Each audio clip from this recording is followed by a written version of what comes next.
how to enable dark mode in Fiverr.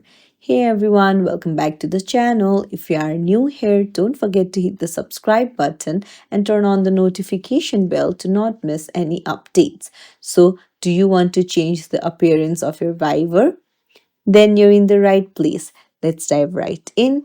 Open up your Fiverr app and then go to the More option on the bottom right corner of the screen. Go to Settings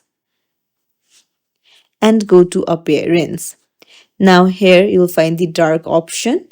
Uh, for that you need to toggle off the auto theme option if your phone is in light mode and then go to dark.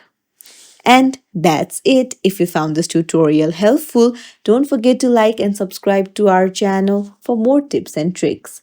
Thank you for watching. See you in the next video everyone.